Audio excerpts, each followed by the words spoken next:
Mass Media pour vous informer. Faisons un tour sur la situation sanitaire du pays. Abidjan demeure l'épicentre de la maladie à coronavirus, avec Cocody et Makori étant les communes les plus touchées. Cependant, celles de Yopougon et Abobo enregistrent aujourd'hui les taux les plus élevés. Aussi, le pays a enregistré en ce jour 169 nouveaux cas, portant à 3431 le nombre total de cas confirmés, dont 36 décès.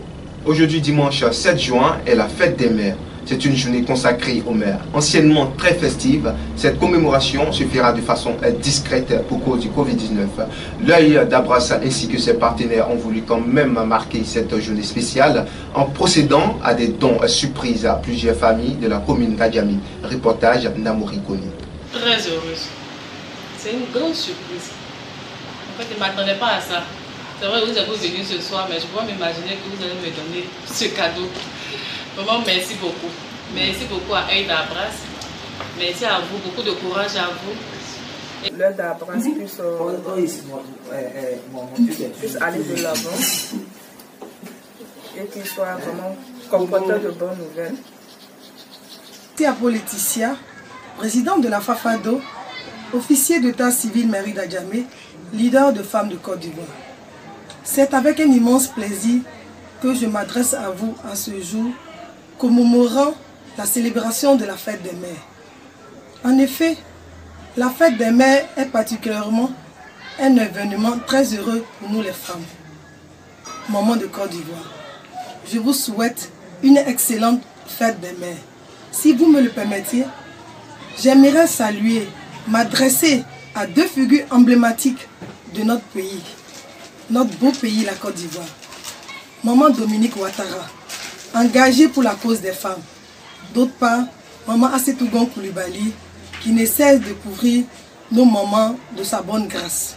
Et aussi l'Œil d'Abras pour ce beau cadeau, qui ont vraiment pensé à moi. Excellente journée, vive les femmes, pour que vive la Côte d'Ivoire. Je vous remercie. Comme annoncé au titre de l'actualité, la date des examens est finalement connue en Côte d'Ivoire. Ce jeudi 4 juin 2020, à Abidjan Plateau, la ministre de l'Éducation nationale, Kandia Kamisoko Kamara, a annoncé le calendrier des examens à grand tirage. De cette rencontre avec la presse, il ressort que pour le CEP, la prise en compte des deux examens blancs pour l'admission en 6e, la date du mardi 23 juin 2020.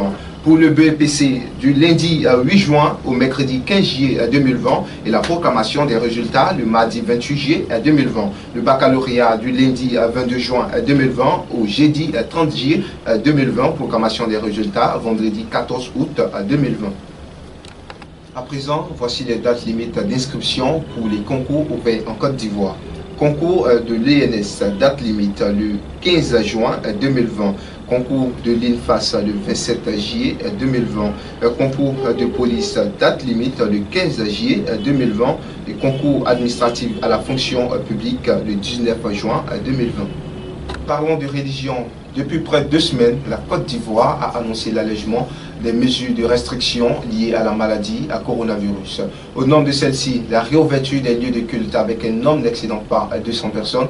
C'est ainsi que les musulmans de la Côte d'Ivoire ont repris les prières du vendredi, communément appelé Djoum.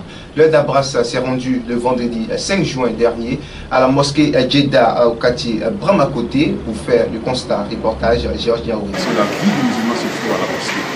Voilà. Et surtout être privé de la grande prière du vendredi qui représente le jour le plus long de la semaine. Vraiment, ça doit être tout le pour le musulman. C'est là que nous avons retrouvé la mosquée et la prière de vendredi à tout le temps. Nous disons merci à Allah subhanahu wa ta'ala. Nous nous demandons par ailleurs de nous épargner vraiment à cette pandémie, le fait que le monde se retrouve et que le coronavirus s'en aille à jamais, Inch'Allah. Voyager dans la tranquillité, cela dépend de la qualité du personnel. Réuni le 19 mai 2020, le conseil d'administration d'Aéria a procédé à la nomination de M. Aka Manouan au poste de directeur général de l'aéroport international Félix Houphouët-Boigny d'Abidjan. Ce dernier vient en remplacement de M. Guy Dario qui fait valoir ses droits à la retraite. Ouvrons à présent la page nécrologie. Nous avons le regret la tristesse de vous annoncer le décès de la mère de M. Abdulkader Sissé, le président de la Jeunesse Unie pour la Nouvelle Côte d'Ivoire, à Gency. Un décès survenu ce vendredi 5 juin dernier L'inhumation aura lieu aujourd'hui, dimanche 7 juin 2020, au cimetière d'Abengourou, après la prière des 13h. Restant toujours sur la même veine, la cérémonie du 7e jour de la mère de l'international ivoirien Doumbia Seydou se tient en ce moment même depuis 8 heures au domicile familial à Abobo. La grande famille Doumbia adresse ses sincères remerciements à tous ceux qui de près ou de loin ont apporté leur soutien dans ce moment difficile.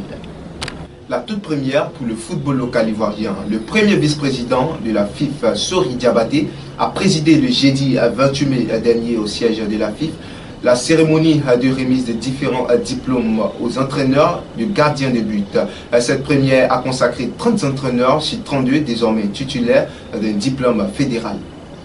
Parlons d'entraîneurs et non des sports. L'ex-sélectionneur de l'équipe nationale de la Côte d'Ivoire, François Zahui, a été victime d'un violent incendie. Depuis 2019, sélectionneur de l'équipe nationale de la Centrafrique, la maison de François Zahui est partie en fumée avec tout ce qu'il possédait à l'intérieur.